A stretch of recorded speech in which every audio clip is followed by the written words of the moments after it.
श्री राधे राधे। भक्तों, हिमालय को योगियों का क्षेत्र बताया जाता है, देवभूमि बताया जाता है, सिद्धों की जगह बताई जाती है। और आप जिनका चरित्र श्रवण कर रहे हैं, तपोवनी माता, ये भी महान तपस्वी और दृढ़ प्रतिज्ञ साधिका थी। बाद में तो सिद्ध की अवस्था में पहुंच गई थी और इन्होंने भी हिमालय को ही अपनी तपस्या की भूमि बनाई। कल आप श्रवण कर रहे थे, माता गंगोत्री से गोमुख की ओर चल रही थी और भोजवासा में लाल बाबा के आश्रम में भी कुछ दिन रह करके उसके बाद गोमुख पहुंचे हैं। और गोमुख के ऊपर ग्लेशियर पर, गोमुख वो जगह है जहाँ से गंगा मैया प्रकट होती हैं, और गोमुख के ऊपर ग्लेशियर पर कुछ किलोमीटर की दूरी तय करने के बाद 1 किलोमीटर की खड़ी चढ़ाई को पार करके पहुंचते हैं तपोवन। गोमुख से तपोवन का कोई निर्धारित रास्ता नहीं है। ऐसा नहीं है कि कोई पगडंडी बनी उस पर आप चलते जाओ, बिना रास्ते के ही रास्ता बनाना पड़ेगा। हर दिन ग्लेशियर की स्थिति देख करके रास्ता तय करना होता है। ग्लेशियर अर्थात बर्फ ही बर्फ। जो पहले जाता है वह पत्थर के ऊपर पत्थर रखकर निशान बना देता है। पीछे आने वालों के लिए वही पत्थर बताते हैं कि इधर से जाओगे तो तपोवन जा सकते हो। कोई बताने वाला नहीं होता है वहाँ, और न कोई रास्ता होता है।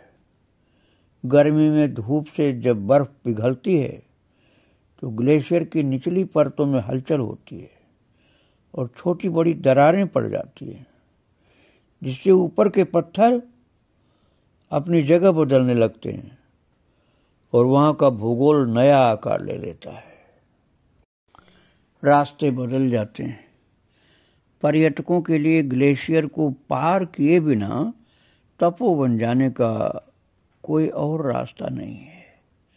ग्लेशियर अर्थात बर्फ पर चलना पड़ेगा, और ग्लेशियर का जो तपोवन का गोमुख का ग्लेशियर है ना, उसको पूरा पार करना पड़ेगा। और ग्लेशियर पार करने से भी कठिन है खड़ी दीवार पर चढ़ना। पूरा पत्थर ही पत्थर। हिमालय में समझो ग्लेशियर के ऊपर की जगह है वो। वहाँ खड़ी दीवार अर्थात खड़ी पहाड़ पर चढ़ना, जहाँ हर कदम ऊपर से पत्थर गिरने का खतरा रहता है, और ऊपर से पत्थर लुढ़कते हुए आए तो बचना संभव नहीं है। ऐसी चढ़ाई पर चढ़ने के बाद तब तपोवन पहुंचते हैं, और तपोवन पहुंचने पर ऐसा लगता है कि किसी नए ग्रह पर पहुंच गए हों। तपोवन में पैर रखते ही सामने दिखाई देता है गणेश की आकृति का विशाल शिवलिंग पर्वत और उससे निकलती सर्पाकार अमर गंगा की धारा। और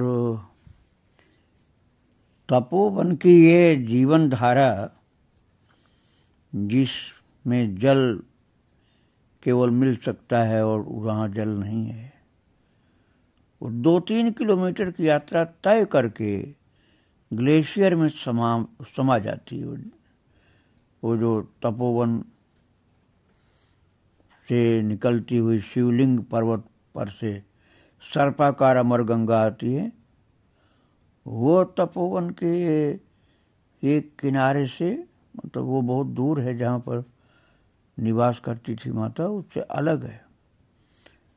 तो वो 3 किलोमीटर की यात्रा तय करके ग्लेशियर अर्थात गोमुख के ग्लेशियर में समा जाती है, और अंदर ही अंदर अनगिनत हिम शिखरों की धाराओं का आलिंगन करके अटखेलियां करते हुए गोमुख से एक मधुर अट्टहास के साथ पृथ्वी के वक्ष पर प्रवाहित होने लगती हैं। बड़ी जोर की आवाज होती रहती भक्तों, और ग्लेशियर टूट टूट करके गिरता रहता है। आप दर्शन करेंगे तो आप समझ पाएंगे पूरा। शिवलिंग के बाएं भगीरथ शिखर की 3 चोटियां, दाईं ओर नंदी के आकार का दिखता हुआ सुमेर पर्वत, और एकदम दाहिनी ओर पहाड़ी के पीछे हिम शिखर के आधार से निकली आकाश गंगा और नील सरोवर। आसपास दृष्टि डालने पर खड़ा पत्थर, वासुकी पीक, केदार डोम, और एक का तो नाम रख दिया गया राजीव गांधी पीक। हो सकता है हेलीकॉप्टर से वो गए हों वहाँ। सुंदरबन, नंदनवन के मनोहारी दृश्य पलक झपकते ही आपकी आंखों में तैरने लगते हैं। ये वही तपोवन है जहां आकर के पांडवों ने महाभारत युद्ध के बाद अपने अशांत आक्रांत मन को शांत करने के लिए तपस्या की थी। राजा परीक्षित भी यहाँ आए थे। आदि शंकराचार्य से लेकर के अब तक अनेक तपोनिष्ठ और वीतरागी महात्माओं ने हिमालय यात्रा के दौरान यहाँ प्रवास किया था, लेकिन वहाँ रहना कोई साधारण बात नहीं है भक्तों। अनेकानेक विचित्र विचित्र हिम शिखरों के बीच में वो जगह है तपोवन, और बड़ा भारी ग्लेशियर गंगा मैया का जिससे उद्गम होता है उसको पार करके तब वहां पहुंचते हैं।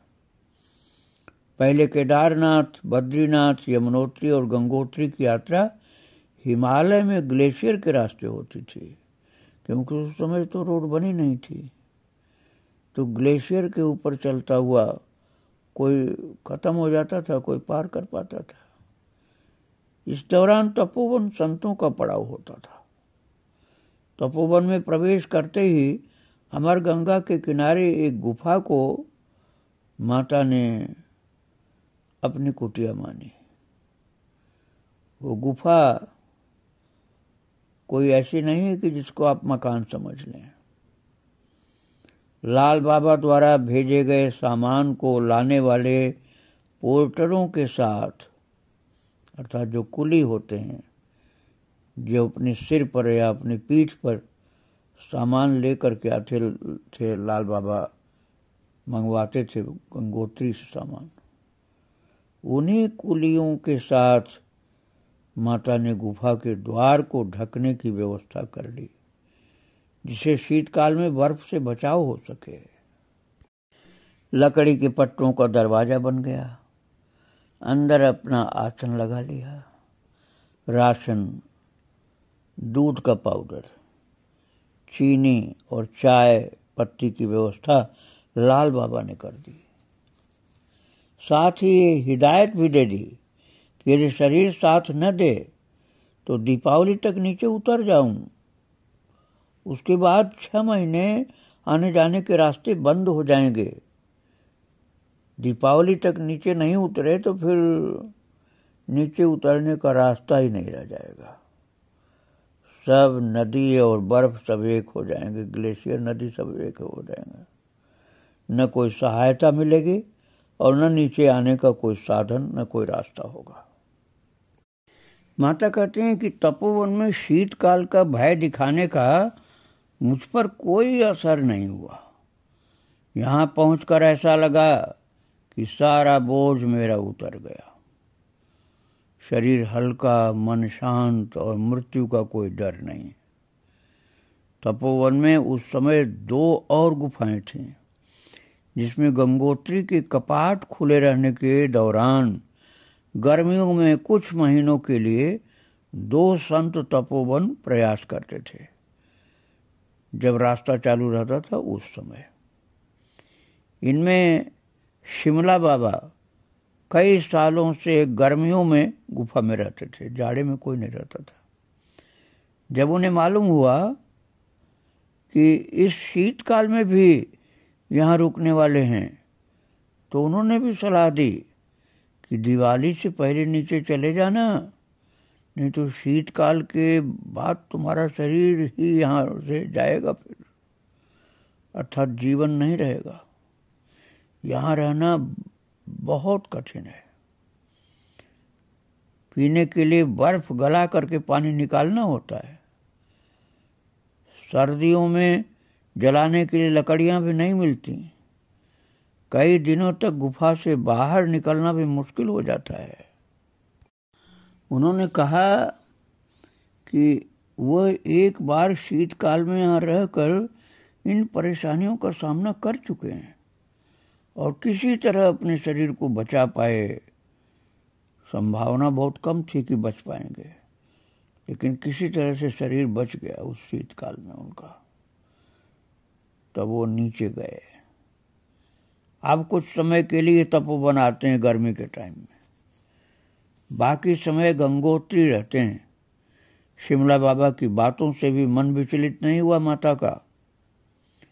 एक बार भी ये विचार नहीं आया कि शीतकाल से पहले उतरना है। संभावित परेशानियों से बचने के लिए तैयारियां जरूर कर ली थी। शीतकाल के लिए लकड़ियां एकत्र करना समस्या थी। तपोवन में वृक्ष तो हैं नहीं, नाम है वन, लेकिन वन में तो वृक्ष होते हैं, जंगल होता है। उस तपोवन नामक वन में कोई वृक्ष नहीं है, केवल पत्थर हैं और बर्फ। तो जब वृक्ष ही नहीं है तो काट करके कहाँ से लकड़ी इकट्ठी की जाएगी। गंगोत्री में भी शीतकाल के लिए लकड़ियाँ रखनी होती थी, लेकिन वहाँ कोई समस्या नहीं थी क्योंकि वहाँ जंगल था। थोड़ा सा ऊपर जाने पर जंगल में लकड़ियों का गट्ठर बन जाता था, इतनी लकड़ी मिल जाती थी गंगोत्री में। लेकिन तपोवन में तो कहीं वृक्ष ही नहीं है, पूरा खुला दिखलाई पड़ता है। कोई जंगल नहीं, कोई वृक्ष नहीं, पानी नहीं। माता कहती हैं इतने दिनों में हमें इसका अच्छा अभ्यास हो गया था वहां रहने का।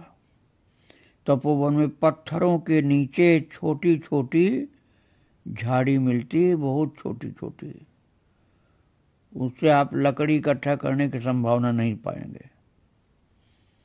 पत्थर के नीचे हल्की सी झाड़ी मिलती, घास समझो। उन्हें काटना और सुखाना, खड़ा पत्थर के आगे कुछ ईंधन मिल जाता है, वही छोटी छोटी सी झाड़ी, आधा फुट की झाड़ियाँ, आधा फुट अर्थात 6 इंच की झाड़ी, सूख करके जलने लायक हो पाती है ये सही धूप मिल जाए तो। इस तरह गर्मियों में माता ने अपने उपयोग के लिए गुफा में सामान रख लिया। गुफा के दरवाजे में छेद करके उसमें बांस की लकड़ी फंसा दी, जिससे हवा का बचाव रहे और जरूरत पड़ने पर दरवाजे के बाहर की बर्फ को हटाया जा सके।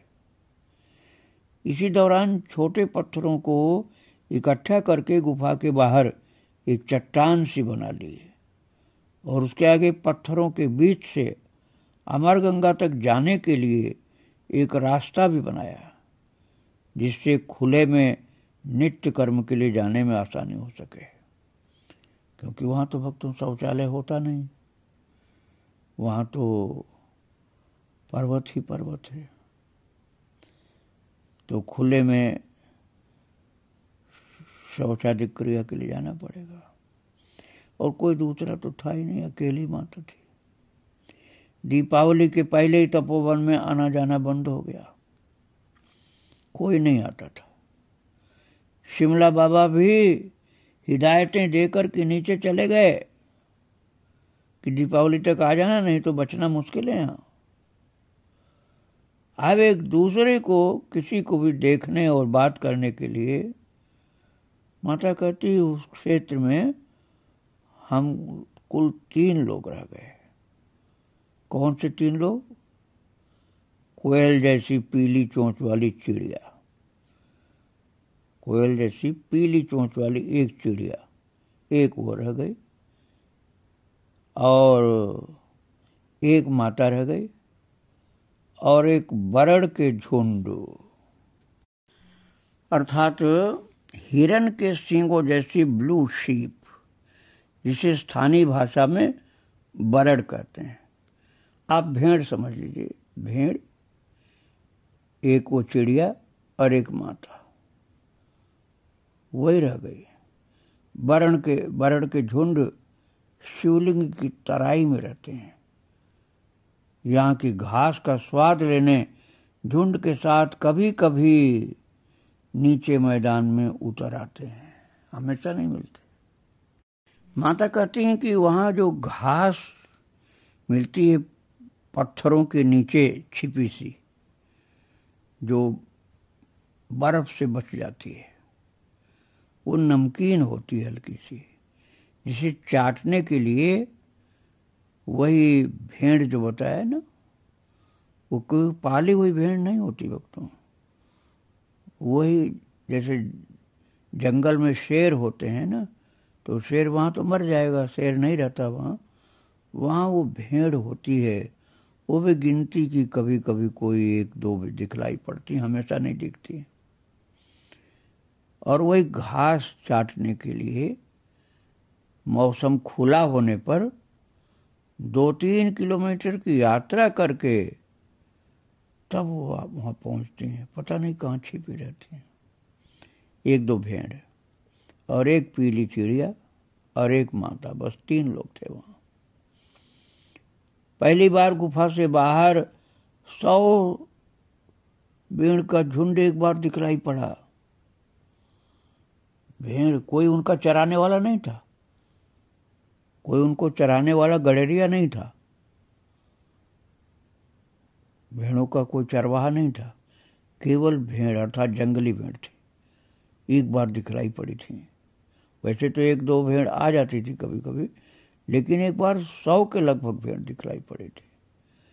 और देख करके उनके पास जाने की हिम्मत नहीं हुई कि मार के गिरा देंगी ये तो। माता कहती, लेकिन हमारे बाहर निकलते ही वे दूर भाग खड़ी हुई, क्योंकि उनको कभी आदमी तो कोई मिलता नहीं था। तो भेड़ों को लगा कि ये कौन है यहाँ, तो भेड़ें सब भाग गईं। उन्होंने कभी इंसानों को अपने आसपास तो देखा ही नहीं था, इसलिए वे खुद भयभीत हो जाती थी कि ये कौन है। अर्थात वो ही भेड़ ही अपनी को दुनिया मानती थी, मनुष्य को कभी देखा ही नहीं था।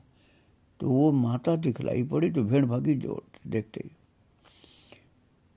और जब कई बार वो आई भेड़ें, तब उनका भय कम हो गया। तो मैदान में थोड़ा सा नमक डाल देती, माता के पास नमक था लाल बाबा के भेजा हुआ, तो थोड़ा सा नमक डाल देती तो काफी समय तक वो नमक चाटती रहती भेड़, फिर चली जाती।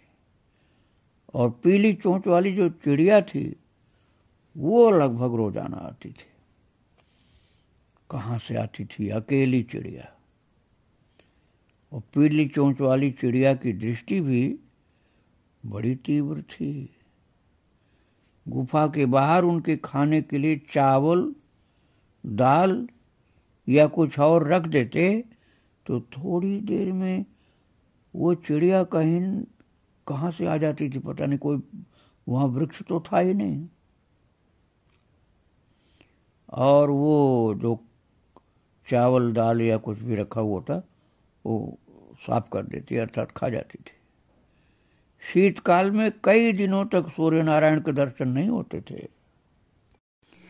जब कभी धूप निकलती और गुफा से बाहर आकर के घूमने की कोशिश करती माता, तो बर्फीली हवाएं ज्यादा देर तक रहने नहीं देती थी।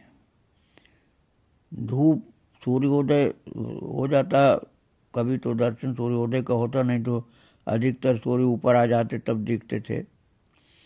लेकिन इतनी तीखी ठंडी हवा होती थी बर्फ की कि धूप का असर बहुत कम हो पाता था।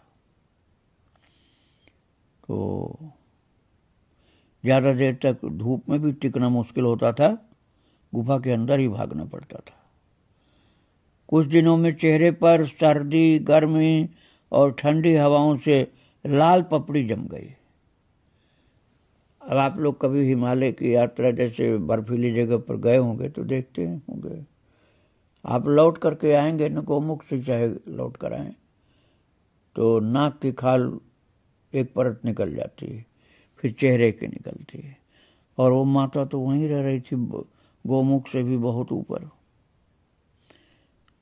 तो सर्दी, गर्मी और ठंडी हवाओं से, गर्मी तो बहुत कम होती थी, सर्दी होती थी, लाल पपड़ी पूरी पड़ी, फिर काली पपड़ी, फिर छूटना शुरू हुआ। पहले साल का अनुभव सीखने और समझने का रहा। पहले शीतकाल में सबसे ज्यादा परेशानी आग जलाने और भोजन बनाने में हुई। छोटी छोटी झाड़ी नुमा लकड़ियां जलाते ही धुआं देने लगती। अंदर दरवाजा बंद होने से गुफा में धुआं भर जाता। कई बार सांस लेने में दिक्कत होने लगती। और भक्तों, वहाँ ऑक्सीजन भी तो कम है, लेकिन ये माता टिक गई, और नहीं तो कोई वहाँ टिकना साधारण बात नहीं है। पता ही नहीं चला कि खाना बनाते समय उठते धुएं और बर्फ के पानी ने अलग अलग रास्ते से शरीर में प्रवेश करके जैसे दोस्ती कर ली और अपना आशियाना बना लिया। और भक्तों, जब शीतकाल तीव्र हुआ तो टेम्परेचर तो माइनस में ही रहता था। तो जो अमर गंगा शिवलिंग पर्वत से उतरती थी, जो जाकर के गोमुख के ग्लेशियर में समा जाती थी, वो पूरा अमर गंगा ग्लेशियर बन जाती थी। वो गोमुख तक जाने के पहले ही सब ग्लेशियर बन गई, अर्थात बहती हुई अमर गंगा जमकर बर्फ हो गई पूरी। अब उस बर्फ के अंदर अंदर जल जाता होगा, लेकिन वो दिखता थोड़े था। तो बहुत मोटी परत थी जिसके नीचे से जल जाता था। गुफा से 1-1.5 किलोमीटर दूर खड़ा पत्थर की तरह शिवलिंग के नीचे पानी का एक जमीनी स्रोत था। तो माता कहती वहां हमको जाना पड़ता था। तो वहां तोड़ तोड़ करके बर्फ को मुश्किल से एक गड्ढा बनाया, तो पानी निकलता तो उसी समय भर लेती थी और वही ले आती पानी। कभी ऊपर का पानी जमा हुआ मिलता तो बर्फ की परत हटा करके केटली या बाल्टी में पानी और बर्फ के टुकड़े लेकर के आती। गुफा में रखे रहने से भी पानी बर्फ बन जाता था।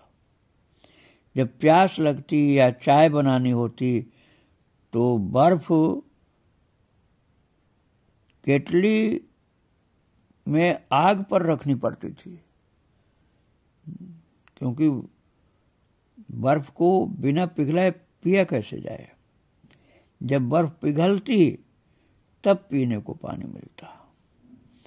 जैसे यहाँ आप समझिए पूड़ी बनाने के लिए तेल जो कढ़ाई में रखते हैं, ऐसे वहाँ कढ़ाई में माता को बर्फ रखनी पड़ती थी, तब पीने का पानी मिलता था। पहले वर्ष धुआं और बर्फ के पानी ने श्वास नली में विकार के ऐसे बीज बोए। माता कहती है आज भी शरीर में वो फूल रहे हैं, और वो रहना तो वहीं था माता को, तो उससे मुक्ति कहाँ मिल सकती थी। और बाद में माता आखिरी टाइम में तो रामकृष्ण मिशन में रही हैं हरिद्वार में।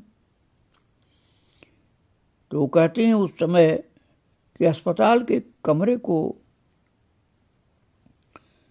जो मेरा निवास स्थान बना दिया गया था, नया साल शुरू होते ही पूरा तपोवन, पहले ये बाद में की बात बताया है अस्पताल वाली बात, लेकिन जब तपोवन में रह रही थी तब नया साल शुरू होते ही पूरा तपोवन बर्फ की सफेद चादर से ढका रहता था।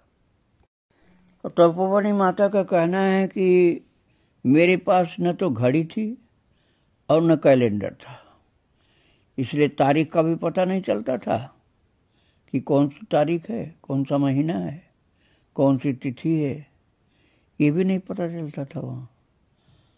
और न टाइम पता चलता था कितने बजे हैं रात के या दिन के।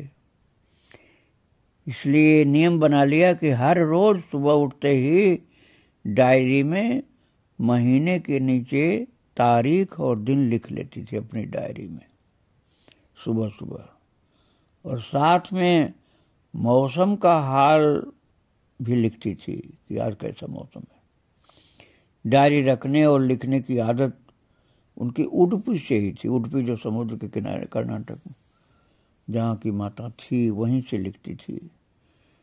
तो प्रवचन के समय हमेशा अपने साथ डायरी रखती थी और समय का एक अंदाजा कर लीजिए आप, सूर्य की स्थिति देख करके थोड़ा सा लगता था। कभी सूर्य दर्शन होता था, कभी नहीं हो पाता था। कई बार दिन भर सूर्य के दर्शन नहीं होते थे, पूरा दिन बीत जाता था। रात सोने और सुबह उठने का नियम बना होने से भी समय का ज्ञान हो जाता था। तो दिन में सोने की आदत थी ही नहीं माता को। रात में जैसी नींद आने लगती, समझ जाती कि 9-10 बजने वाले हैं। घड़ी नहीं थी, अंदाज से समझती थी।